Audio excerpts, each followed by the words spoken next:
একেই তো টানাটানির সংসার, তার উপর আবার মাস শেষ হতে না হতেই পকেট কিন্তু খালি। আচ্ছা, নিশ্চয়ই এই সমস্যার সম্মুখীন আমরা অনেকেই হয়ে থাকি। যখনই দেখি যে মাসের 15 তারিখ এসে হাজির, তখনই দেখি পকেটে আর টাকা নেই। আর তখনই আমরা কোথায় হাত দিই? আমরা হাতটা দিয়ে দিই আমাদের সঞ্চয়, যেটা আমাদের প্রধান সঞ্চয় বা মূল সঞ্চয়, সেখানেই কিন্তু আমাদের হাতটা পড়ে যায়। এবং কোথাও না কোথাও তখন আমরা হয়তো আমাদের নিজেদের মনকে বোঝাই, কি আর করব, কিছু তো উপায় নেই, সংসার চালাতে পারছি না, এখনো 15টা দিন বাকি রয়েছে, তাই আমাকে তো সঞ্চয় থেকে হাত দিতেই হবে। কিন্তু একটু ভাবনা চিন্তা করে দেখো তো, এই কাজটা কি আমরা একবারের জন্য ঠিক করছি না। কিন্তু মূল সঞ্চয় থেকে কোনো না কোনোভাবে হাত দেওয়া কিন্তু উচিত নয়। তাই আজকে আমি তোমাদের কিছু টিপস নিয়ে আলোচনা করব, মাত্র 3খানা টিপস।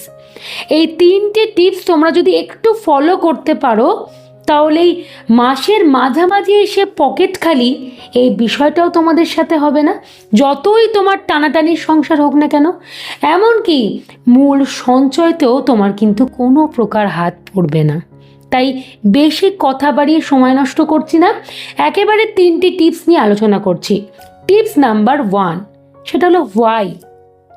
আমরা প্রত্যেকেই একটা আমাদের জীবনের কোনো রকম কোনো লক্ষ্য নির্ধারণ করি না। আচ্ছা, এই পয়েন্টটা বা এই টিপসটা নিয়ে আলোচনা করার জন্য তোমাদেরকে আমি একটা উদাহরণ দিচ্ছি। ধরো তুমি ঠিক করলে আমি এখন বাড়ি থেকে বেরোবো, কিন্তু তুমি কোথায় যাবে জানো না, কোন যানবাহনের সাহায্য নেবে তুমি জানো না, যে কোন ট্রেনে করে তুমি পৌঁছাবে বা কত নাম্বার বাসে করে তুমি সেখানে যাবে বা ওই রুটের কোনটা অটো, তুমি কিছুই জানো না। কিন্তু তুমি খালি ঠিক করলে, হ্যাঁ আমি বাড়ি থেকে বেরোবো। তুমি কি তোমার গন্তব্যস্থলে পৌঁছাতে পারবে?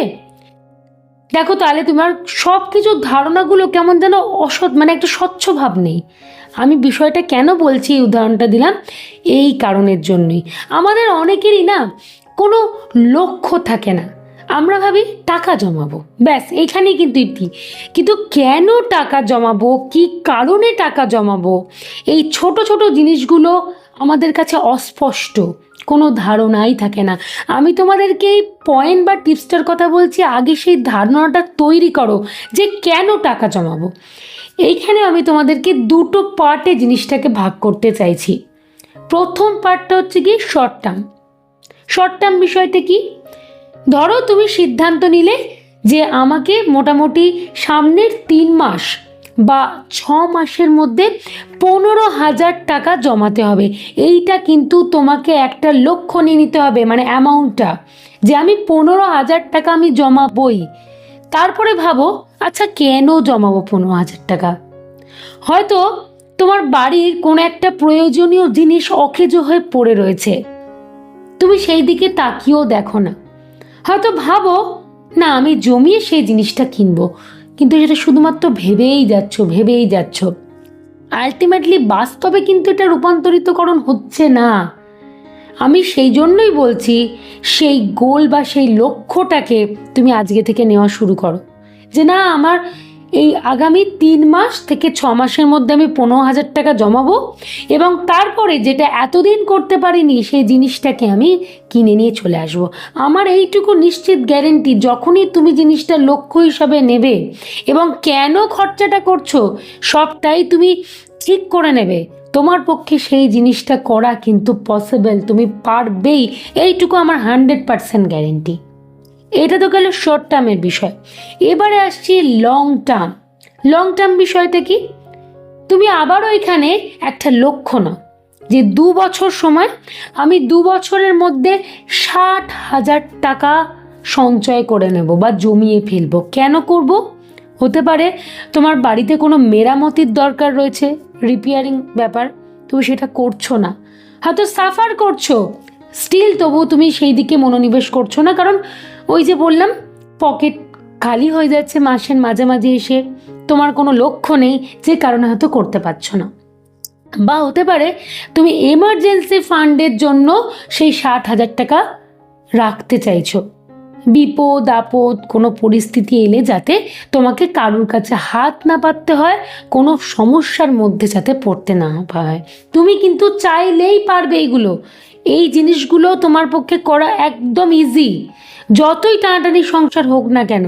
কিন্তু আমরা না জিনিসগুলোকে মনের মধ্যে নিই না বা লক্ষ্য হিসাবে নিই না, যেই কারণে পারি না। আমরা সব কিছুকে খুব ক্যাজুয়াল, হচ্ছে হবে, ঠিক আছে এ মাসে পারলাম না পরের মাস থেকে করব, খুব ক্যাজুয়াল হিসাবে নিয়ে নিই। সেইটা করা কিন্তু কখনো চলবে না। এবারে টিপস নাম্বার 2, মানে 2 নম্বর টিপসটার কথা বলছি। সেটা হলো care about very low expenses. আমরা দেখবে সবসময় বড় বড় খরচার দিকে আমাদের নজর, আমরা সেগুলো কিন্তু নোট ডাউনও করি। এই যে ধরো সংসার খরচা, বা বাড়িতে কোনো বয়স্ক মানুষ রয়েছে তার হেলথ খরচা, ওষুধের খরচা, বা কেউ তো বেশ পড়াশোনা করছে পড়াশোনার কোনো খরচা, এই সমস্ত বিষয়, বাড়ি ভাড়া বলো বা ইলেকট্রিক বিল বলো, রান্নার গ্যাস বলো, এই সমস্ত বিষয়গুলোর কিন্তু আমরা মোটামুটি কম বেশি এখনকার দিনে অনেকেই আছি আমরা যারা নোট ডাউন কিন্তু করি, লিখে রাখি। কিন্তু যেগুলো খুব ছোট ছোট খরচা, মানে একেবারে ওই 5 টাকা থেকে শুরু করে 100 টাকা অবধি, এই খরচাগুলো আমরা কি একবারের জন্য লেখালেখি করি, নোট ডাউন করি? একটু ভেবে দেখো তো। আমরা বেশিরভাগ মানুষ কিন্তু এই ছোট খরচাগুলো, মানে খুব ছোট খরচা, এইগুলোকে নিয়ে মাথা ঘামাই না। ওই হয়তো একটুখানি 5 টাকার চা খেলাম, কি একটা বাইরে থেকে 5 টাকার কোনো বিস্কুটের প্যাকেট কিনে খেলাম, আমরা ভাবি 5 টাকা তো বেরিয়েছে, ওটা আবার লিখে কি হবে, দরকার নেই লেখার, আমরা লিখি না। 10 টাকার চা খেলাম, তারপর আর সেটাকে লেখার প্রয়োজনই করি না, 10 টাকাই তো খরচা হইতে চায়ের বাবদ, আবার এটা লিখে কি করব।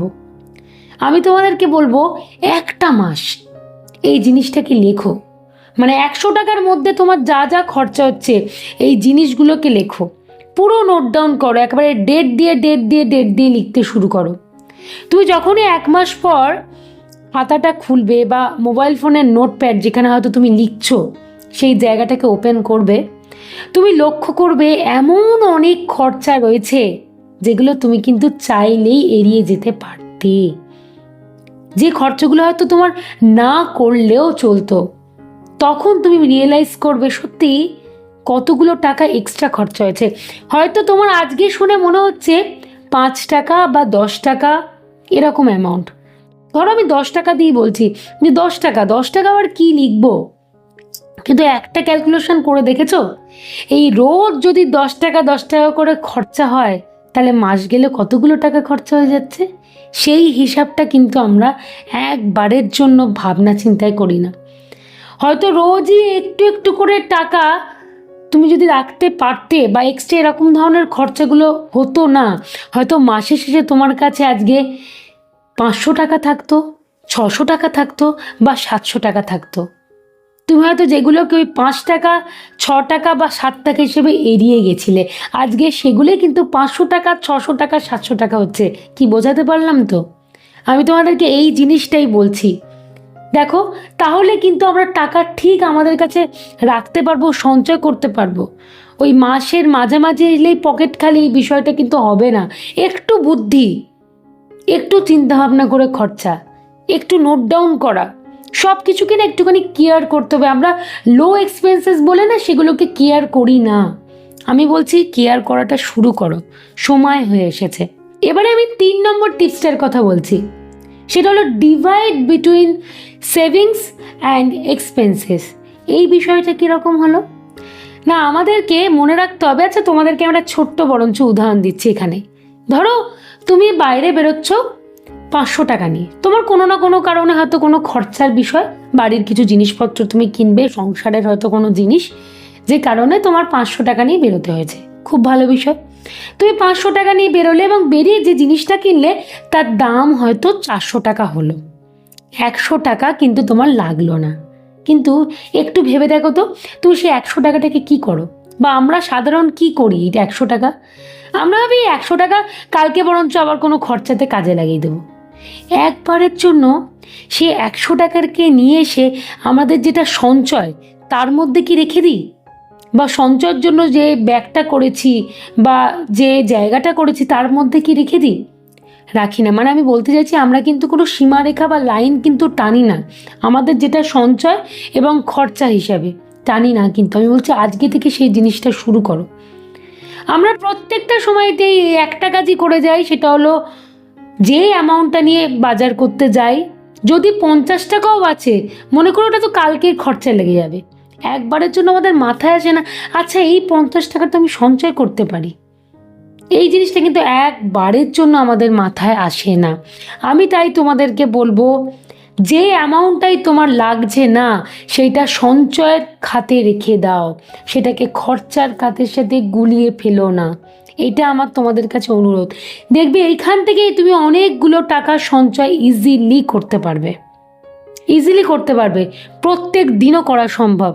তুমি যদি একটুখানি ক্যালকুলেশন করে চলো না, প্রত্যেকটা দিন কিছু না কিছু টাকা কিন্তু আমাদের এক্সট্রা ফিরেই যায়। আমরা কিন্তু সেগুলোকে একবারের জন্য সঞ্চয়ের খাতে রাখি না। আজকে থেকেই সেই জিনিসটা শুরু করো, সঞ্চয়ের খাতে রাখা শুরু করো। কয়েকদিন করে দেখো, তুমি লক্ষ্য করবে যে কতটা টাকা তুমি কিন্তু সঞ্চয় অলরেডি করে ফেলতে পারছো। আমরা কি করি বলো তো, পরের দিন যখন আমার বাজার যাই আবারও কিন্তু সেই 500 টাকা নিয়ে যাই। ওই যে আগের দিনকে যে আমার 100 টাকা বাঁচলো, আমরা কিন্তু তার জন্য পরের দিনকে বাজার করতে গেলে 400 টাকা নিয়ে যাই না, আমরা কিন্তু আবারও 500 টাকা নিয়ে যাই এবং মনে করি হ্যাঁ ওটা তো খরচা হয়েই গেছে। 100 টাকা বাঁচলেও সেটা কিন্তু খরচার খাতাই আমরা ফেলে দিই, মানে মনে করি, মনকে বুঝিয়ে নিই আমার কালকেই 500 টাকা খরচা হয়ে গেছে। সেইটা করলে কিন্তু চলবে না। ক্লিয়ার করতে পারলাম নিশ্চয়ই তোমাদের কাছে।